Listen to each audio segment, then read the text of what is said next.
I'm Edmil Austria, 25 years old, 3-star diamond rank sa GFAX International. And ako naman po si Denise Danica, ang 22 years old. Ako po ay asawa ni Sir Edwin. And ako yung from Guinangan, Quezon. So, pinakadulo na ng province namin. And galing ako sa mahirap na pamilya, 6 kami magkakapatid. Pero kahit gano'n, napaka-thankful ko sa aking mga magulang kasi itinaguyod nila ako sa maayos na paraan. Nag-graduate ako ng college 2017 and I'm a licensed professional teacher. Then ang pinaka-first na naging trabaho ko ay pagiging teacher for almost 4 months. And after that, nakapasok na rin ako sa pagiging collector ng St. Peter na kung saan sobrang hirap. Sobrang hirap ng pinagdaanan ko sa pagiging collector ng St. Peter kasi kapag wala akong nasingil na naghulog doon, ay wala akong komisyon. In short, sobrang hirap and naawa ako sa sarili ko nung time na yon kasi parang tinatanong ko kay Lord, deserve ko po ba na ganitong buhay? Pero kahit paano, andyan si Lord para gabayan ako sa lahat ng aking mga ginagawa. Nung una, hindi ko talaga pinangarap maging mayaman. Mga 3 beses sa loob ng isang araw na kumakain, sapat na yun sa amin. Pero may isang pangyayari sa buhay ko na nagbigay sa akin ng nagpalinaw sa akin ng realidad ng buhay nung na-hospital yung lola ko. Kaya nung time na yon, na-hospital yung lola ko, dinala ko siya sa public hospital dito sa Lucena City. And napakasakit para sa akin na makita yung lola ko na talagang wala siyang sariling kwarto, walang higaan, nasa bangko lamang siya.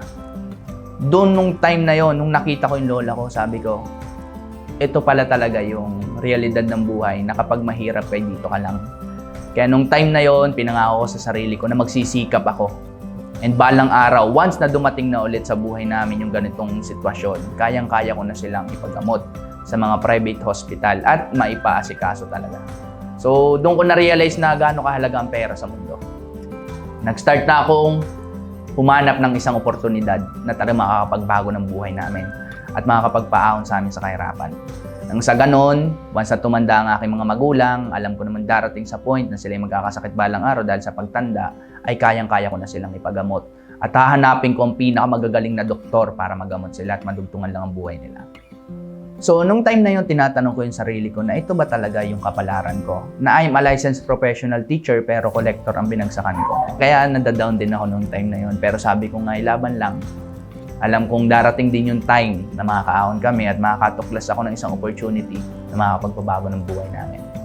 Nakilala ko yung GFAX International January 14, 2019 and yun ang pinaka-the best na araw para sa akin. Dahil doon ko nakilala ang taong nakapagpabago ng buhay ko. Bukod sa GFAX International, meron pa akong pinaka-pinasasalamatan dito. Yung taong nagdala sa akin dito, si Sir Hubert Lance Roselis, na kung saan napaka-bless ko sa kanya.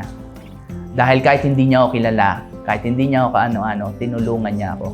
And siya yung mga naging dahilan bakit naging successful ako dito sa GFAX International.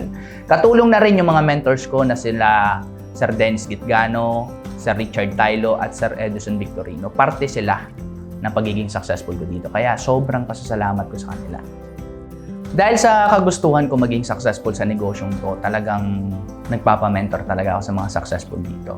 2019 po, nung nagkakilala kami ni Sir Edwin and nagsimula na po kami doon na magtulungan sa negosyong ito. Pandemic po, ako po yung tumutulong sa kanya para magbenta habang siya naman po nasa labas, nagbibuild ng team. Bilang partner po, ako po yung tumutulong sa kanya sa mga gawain na pangloob ng bahay. Dahil sa GFAX International, nabili naming mag-asawa yung 2 naming pangarap na sasakyan. Naalala ko, pinost ko pa yan sa Facebook. June 17, 2019, pinangarap ko magkaroon ng Conquest. And September 30, 2019, pinangarap ko naman magkaroon ng Honda Civic. And binigay yun ni Lord. Noong September 30, 2020, nabili ko yung aming Conquest. And November 22, 2021, nabili naman namin yung aming pangarap na Honda Civic. Ito'y dahil sa GFAX International. Bukod doon, napakarami rin naming achievements dito. Naging Millionaires Club kami ng kumpanya, naging Tour Incentives Qualifier, 3-star Diamond Rank member, Millionaires Club, and nakapag-produce na rin ako dito ng mga members na siyam na may mga sasakyan dito sa GFAX International at sa Team Unbreakable namin. Para sa akin, hindi yung mga nabanggit na yon ang pinaka-achievements ng buhay namin, kundi yung mga problema at challenges na nalampasan namin bago namin mga nabilihan. At isa pa sa mga achievements ng buhay ko, yung makapag-produce ako ng mga taong milyonaryo. At makatulong ako sa buong Team Unbreakable, sa lahat ng members nito, na matupad nila yung mga pangarap din nila sa buhay, hindi lamang kami. As long as naalam mo sa GFAX International paano maging successful, basic na sa'yo makuha ang mga pangarap mo dito. Napaka-blessed pati namin, mga registered distributor sa aming GFAX International, dahil meron na kami dito yung tinatawag na dropshipping business, na kung saan company na talaga yung nagpo-provide at nagpa-process ng lahat ng pa-orders namin. Dahil sa GFAX International, naging posible ang lahat ng imposibleng pangarap ko noon, na kung saan talaga siya yung nagpatotoo. Nang dahil dito, nang dahil sa company namin, dito nagkatotoo ang lahat ng mga pangarap namin sa buhay. Ang pinaka-advice ko sa inyo na nanonood ngayon, hanapin mo talaga yung tamang oportunidad na makakapagpabago ng buhay mo. Kasi para sa akin, GFAX is the best. Best opportunity ng buhay ko. Kaya ikaw na nanonood ka ngayon, alam ko na kaya mo din makuha ang lahat ng success na meron kami ngayon. Ang pinakasikreto lang dito, lampasan mo lahat ng problemang darating sa buhay mo. Napapagod ka, ituloy mo lang. Nahihirapan ka, ituloy mo lang. Nadadown ka, ituloy mo lang. Naninegative ka, ituloy mo lang. Walang naniniwala sa'yo, ituloy mo lang. Dito sa GFAX International, para maging successful ka, ang pinakasikreto dito ay magpatuloy. Dahil walang naging successful dito ng huminto. At sa kahit saang larangan ng buhay, lahat ng mga nagiging successful, yung mga nagpapatuloy. At ito pa, kung wala ka ngayon nang meron ang iba, lagi mo tong sasabihin, sa ngayon. Wala kang pera? Sa ngayon. Wala kang kotse? Sa ngayon. Hindi mo mabili ang mga gusto mo sa buhay? Sa ngayon. Dahil naniniwala ako na darating ang araw na lahat ng pinapangarap mo ay makukuha mo. At instead na sabihin mong wala ka, sasabihin mo na lang, salamat Lord dahil nandito na. Nandito na yung sinasabi kong wala dati at sa ngayon ay meron na. Ako si Edmil Austria, 3-star diamond rank sa GFAX International. At ako naman si Denise Danica.